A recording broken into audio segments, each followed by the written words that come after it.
Ostatnio trochę narzekałam na słońce, no więc teraz ponarzekam na deszcz.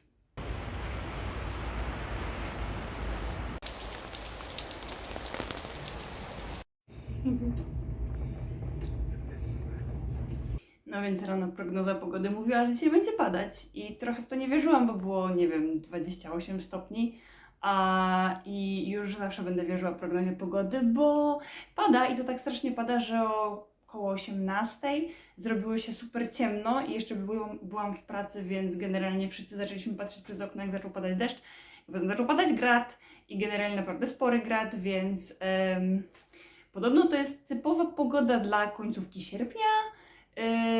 Takie burze, jak w sumie u nas też trochę, nie? Latem, że w ciągu dnia jest bardzo ciepło i robi się bardzo duszno i wieczorem cała ta burza i cały ten deszcz, no cóż, teoretycznie przywraca ustawienia fabryczne, czyli robi się trochę chłodniej.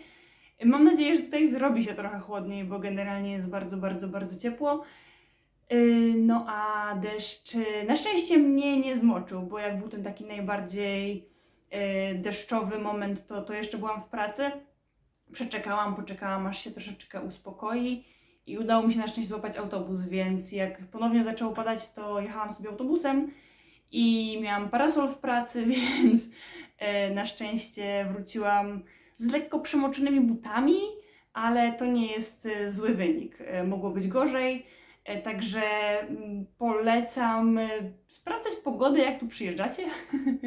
Ja przestałam trochę to robić, w sensie założyłam, że zawsze jest ładnie, więc tak naprawdę w ogóle nie noszę ze sobą nic przeciwdeszczowego, ale na szczęście kiedyś tam zostawiłam parasolkę w pracy no i teraz musi mi wysnąć i muszę ją wziąć jutro z powrotem, żeby następnym razem też móc się czymś zasłonić przed deszczem.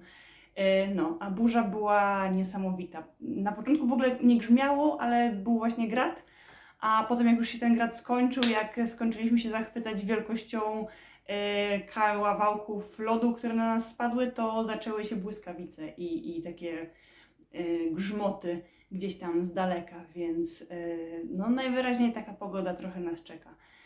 Sprawdzałam, że teoretycznie w najbliższym tygodniu więcej burz ma nie być, no ale w sumie ciężko powiedzieć, czy tak będzie, czy tak nie będzie, więc no cóż, pogoda w Walencji, jak widać, nie zawsze całkowicie rajska. No i przechodzenie przez ulicę jest ciężkie, bo ulicą płynie woda i generalnie trzeba wypatrzeć takie miejsca, po których gdzieś tam można sobie bezpiecznie i suchą nogą przejść.